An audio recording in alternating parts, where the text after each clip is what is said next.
पिछले वर्ष स्टॉकहोम में जब मैं प्रधानमंत्री सॉल्बर्ग से मिला था तो मैंने उन्हें भारत आने का निमंत्रण दिया था और मुझे प्रसन्नता है कि आज मुझे भारत में उनका स्वागत करने का अवसर मिला। प्रधानमंत्री जी की यह पहली भारत यात्रा है और इसलिए भी विशेष है कि आज वे रायसीना डायलॉग के उद्घाटन समारोह को संबोधित करेगी। इसके लिए मैं उनका हृदय से आभार प्रकट करता हूं। फ्रेंड्स, 2017 में G20 समिट के समय जब मैं प्रधानमंत्री सॉल्बर्ग से मिला था तो उन्होंने मुझे एक फुटबॉल भेंट किया था। वैसे तो पिछले वर्ष फुटबॉल की दुनिया का जाना माना गोल्डन बॉल ये पुरस्कार नॉर्वे की महिला फुटबॉल खिलाड़ी आदा हेगरबर्ग को मिला है और इसके लिए मैं नॉर्वे को हार्दिक बधाई देता हूं। लेकिन प्रधानमंत्री जी ने फुटबॉल मुझे दी थी, उसका मायना कुछ और था।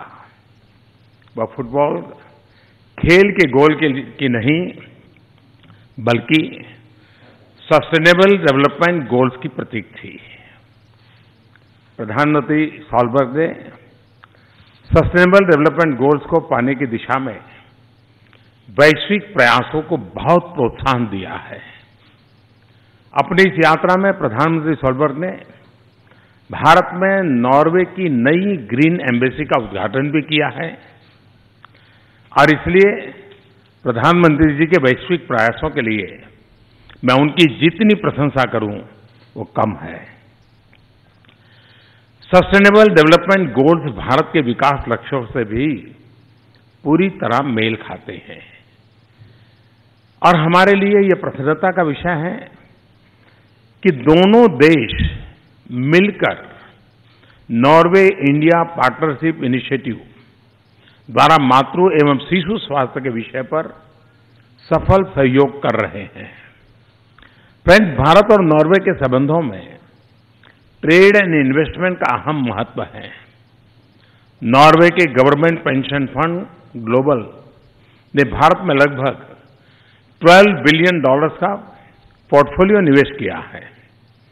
मुझे प्रसन्नता है कि प्रधानमंत्री जी के साथ नॉर्वे की 100 से भी ज्यादा कंपनियां के प्रतिनिधि भारत आए हैं।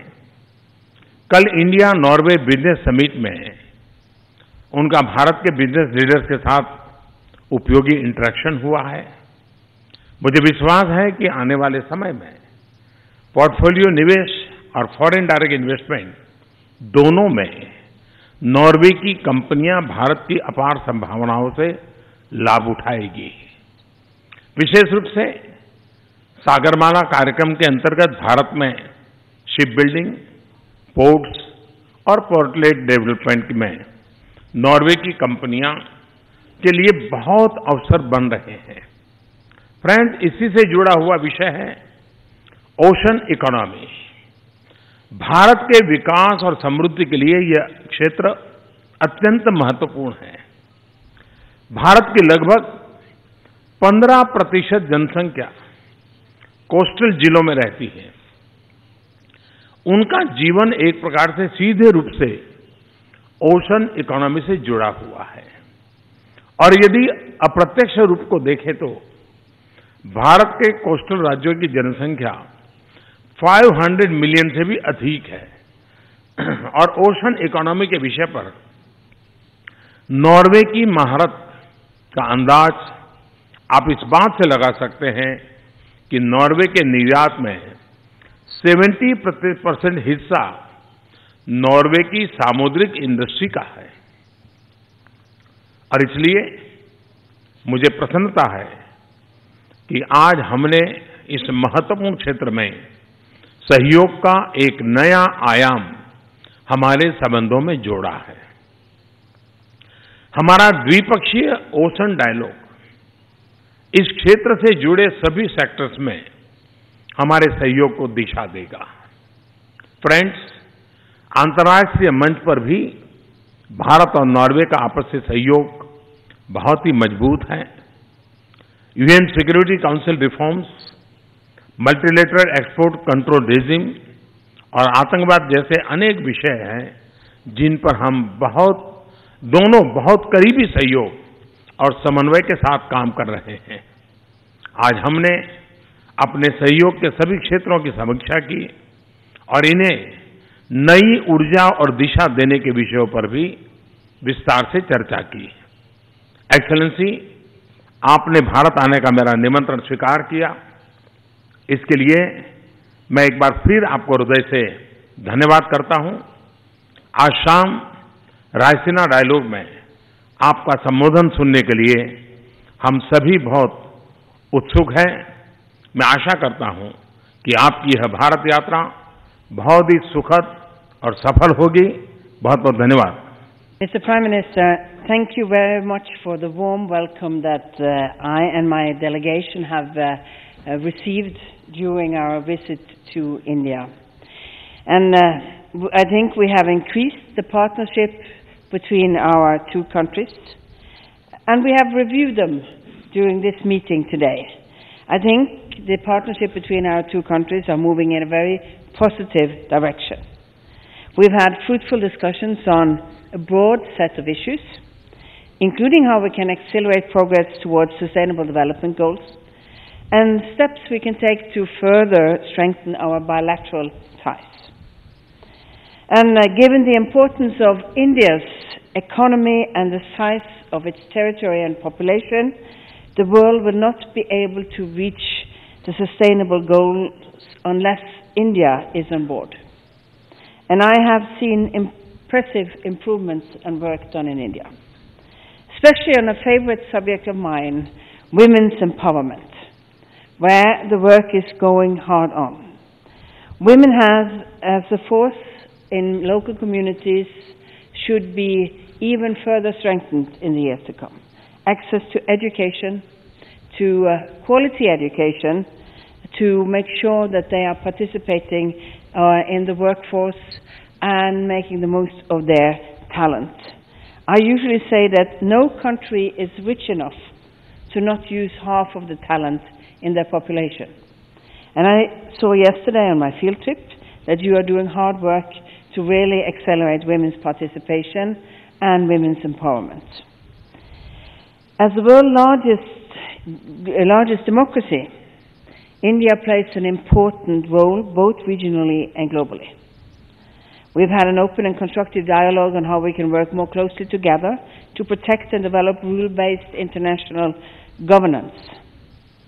I think it's important that both big countries like India and smaller countries like Norway join forces to work for the benefit and talk about the benefits of multilateralism in a time where there is increased protectionism.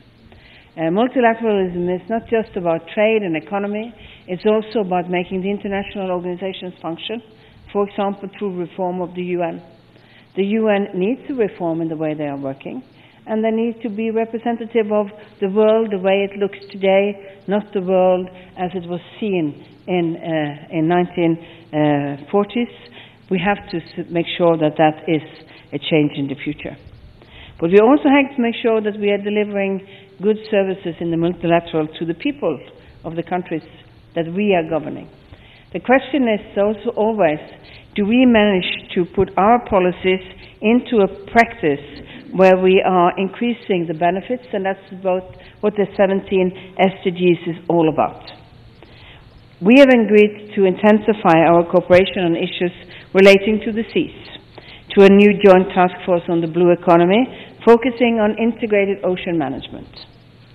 India is an ocean country. We first started our practical cooperation through fishery projects between Norway and India, and we are intensifying the work in the future on the ocean economy. Oceans are important for jobs, for clean seas, for resources. It's one of the least explored parts of the world, which is below the oceans. It can create more jobs, more medicine, new experiences for us all. That means we have to keep it clean and we have to manage the resources so that it both benefits the people but also in a generational perspective that we have clean oceans in the future. We have identified new opportunities for collaborating in fields also such as energy, climate and the environment.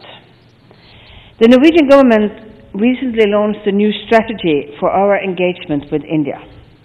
This is a testimony to how important we attach our bilateral relations.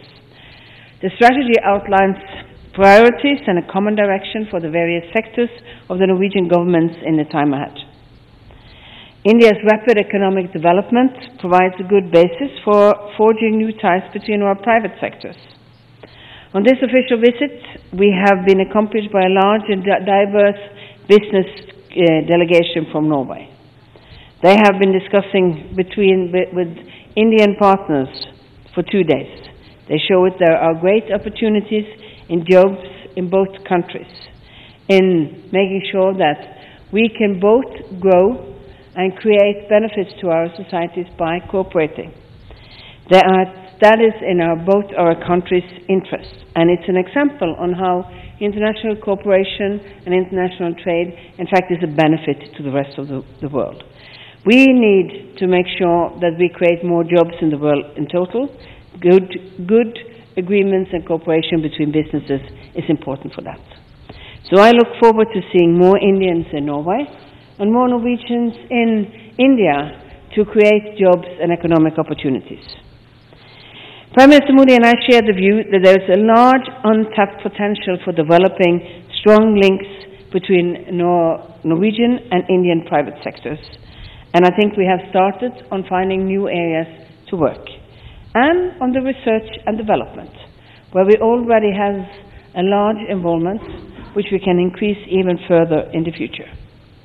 And finally, as I've said, this has been a very nice welcome for us in India, and I hope I have the pleasure of welcoming you back to Norway. I have invited Prime Minister Modi to come to Norway, and I look forward to receiving you there. I hope you will find the time. Thank you very much. Thank you, Excellency. This concludes the press event. Thank you all for joining.